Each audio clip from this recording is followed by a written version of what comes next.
Good morning everyone! So for today's vlog, eto nga po at kasabay ko si Ate Sonia, paakyat dun sa bilihan ng ulam. So wala na ako guys kasabay kasi pupunta pala ako sa simbahan at meron po tayo dun na kukuhain na biyaya. So again, keep on watching guys para malaman nyo kung ano po yung gagawin natin sa simbahan sa araw na ito na isa po tayo sa napili na mabigyan ng staff. And keep on watching guys! Ayan, at habang naglalakad kami nagchichikahan kami ni Ate Sonia, yung kapitbahay namin. So binoise over ko na lang guys kasi nga medyo maingay sa kalsada dahil nga naraming pong mga tricycle dyan. So nakakahingal dahil paakyat po yung papunta sa simbahan namin at the same time medyo maaraw na. Pero okay lang naman kasi dagdaga exercise din yan para sa atin na maglakad araw-araw kahit mga 30 minutes para good for the heart at the same time yung ating mga paa ay ma-exercise. So keep on watching guys at malapit na tayo sa simbahan. So ito nga po at minamadali na namin yung paglalakad ni Ate Sonia at dahil siya naman ay bibili ng ulam kaya nagsabay kami. And then fast forward, eto na nga po at marami na po ritong mga tao sa loob ng simbahan. Bali dito lang po kami sa gilid, hindi po sa pinakaloob ng simbahan.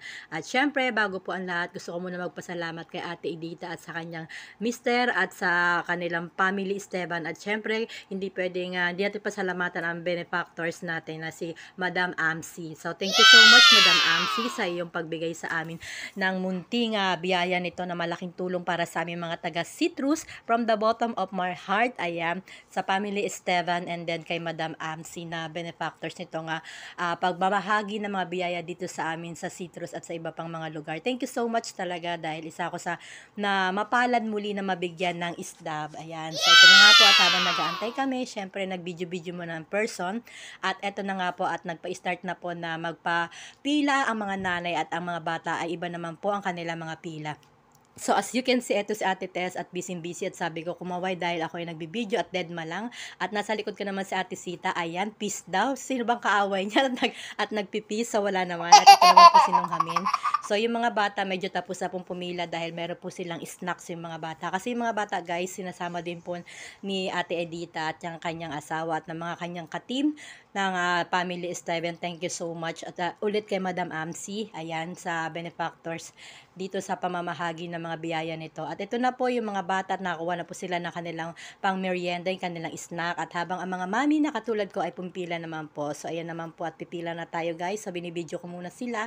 At ito yung pinakapila namin. So ayan na nga po at namamahagi na po sila. At yung staff tinatabi po na kinukuha po nila kuya. At ito at maayos naman po ang naging pagbibigay sa mga tao. At thank you so much. At ito at nakakuha na po ko again kay Ate Edita sa asawa niya at sa team ng kanilang hinahawakan ni Ate Edita yung mga katim niya. Ayan, kay Lende nandito rin. At kay Madam Amsi na benefactors nito nga pamimigay nito ng munting biyaya sa amin dito sa Philippines, sa aming mga taga-sitter. Thank you so much talaga. At ito yung mga, at ito nga po si Nanay J, ayan, na masipag din na tumutulong na namamahagi ng mga snacks sa amin. Thank you so much Nanay J at sa mga team po ninyo dyan, sa mga mamshi na tumutulong po kay Ate Edita lagi sa pamamahagi dito sa amin ng munting biyaya. Ayan, shoutout kay Maring Grace, ayan, at na huli ng ating camera. So ayan, at sabay-sabay na kami guys uuwi habang kinuha mo namin yung snack kasi may sobra naman po. So thank you so much again kay Ate Dita, sa family Esteban, ayan si Ate Tess at sa ating benefactors na si Madam Amsi. From the bottom of my heart, again, thank you so much and God bless you all, Madam Amsi, and to your family, God bless, at sa family Esteban. So ito na nga po, bago kami umuwi at magpa-picture taking muna kami guys, ang aking mga kabarangay, para meron naman po tayong souvenir. So yan, fast forward after ng picture taking, ito na nga po at sabay-sabay na nga po kami na mag-uuwian. Medyo tirik na yung araw guys, pero okay lang, happy lang kasi meron tayong biyaya. Again, thank you so much guys, and please don't forget to follow me, subscribe, at paki-share na rin po ng ating mga vlog. And thank you again, and God bless you all.